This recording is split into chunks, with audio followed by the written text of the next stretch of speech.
श्रीराम. मी tasty foodie Hema. मी आता तुम्हाला statue of युनिटीबद्दल जरा माहिती देणार आहे की तुम्ही कसं जाऊ शकतात मुंबईवरनं. परत वापीवरनं जर जायचं असेल किंवा सिल्वासावरनं जायचं असेल म्हणजे कसेही तुम्ही जाऊ शकतात. बाय स्वतःची कार घेऊन जाऊ शकतात किंवा तुम्ही बसनी पण जाऊ शकतात आणि ट्रेननी पण जाऊ शकतात आणि फ्लाईटनी पण जाऊ शकतात, पण ते तुमच्यावरती डिपेंड आहे. तर जर केवळ म्हणजे पहिलं स्टेशन होतं ते म्हणजे जे स्टॅच्यू ऑफ युनिटीचं जे मेन स्टेशन आहे ते पहिलं नाव होतं त्याचं आपलं केवडिया, आणि आता त्याचं नवीन नाव दिलेलं आहे ते एकता नगर म्हणून.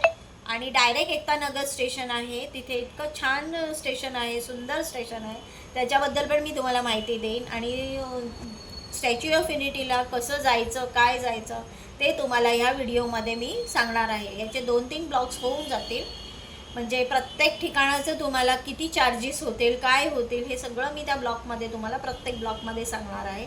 टायमिंग काय आहे त्याचा वगैरे, आणि तिथे काय काय छान छान फिरण्यासारखं आहे.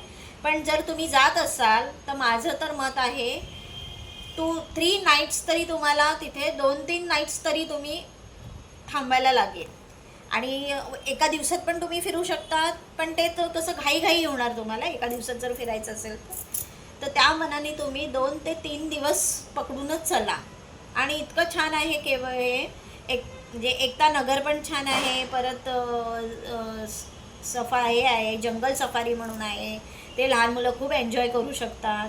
परत कॅक्टस गार्डन आहे, परत भरपूर आहे. परत म्हणजे खूपच आहे तिथे. मी तुम्हाला लिस्ट मी देईनच, सांगेनच, लिस्ट पण देईन. आणि कसे कसे चार्जेस आहेत तुम्ही हे ऑनलाईन बुकिंग करू शकतात.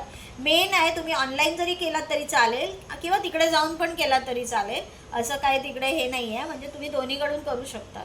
ऑनलाईन बुकिंग केलं तर तुमचं फिक्स होऊन जातं, पण कसं माहीत आहे तुम्ही ऑनलाईन केलं तरी चालेल आणि हे असं तिथे जाऊन पण ऑफलाईन पण होऊ शकतं. पण आणि तिथे गाड्या घेऊन गेलात तरी प्लीज तुम्ही गाड्या घेऊन जाऊन तुम्हाला काही उपयोग नाही. त्याच्यापेक्षा माझं सजेस्ट आहे की आम्ही पण स्वतः गाडी घेऊन गेलो होतो, पण काही उपयोग नाही, कारण ती पार्किंगला जाते मग गाडी. आणि तिथे त्यांच्या गव्हर्नमेंटच्या त्यांच्या स्टॅच्यू ऑफ युनिटीच्याच बसेस आहेत. AC बस आहे आणि नॉन AC आणि AC दोन्ही बसेस आहेत. त्याच्यातूनच तुम्हाला सगळीकडे फिरायला लागतं. आणि तिकडची मेन हे जे बघण्यासारखं आहे ते स्टॅच्यू ऑफ युनिटी आणि नर्मदा ची आरती खूप छान आहे ती. आणि एवढं मन प्रसन्न होतं रात्री ती आरती पाहून खूप. आणि नंतर लेझर शो पण आहे. तर मी तुम्हाला सगळं सविस्तर माहिती देत राहीन प्रत्येक ह्याची, कसं कुठल्या टायमिंगला जा, काय जा आणि किती ते किती टायमिंग आहे.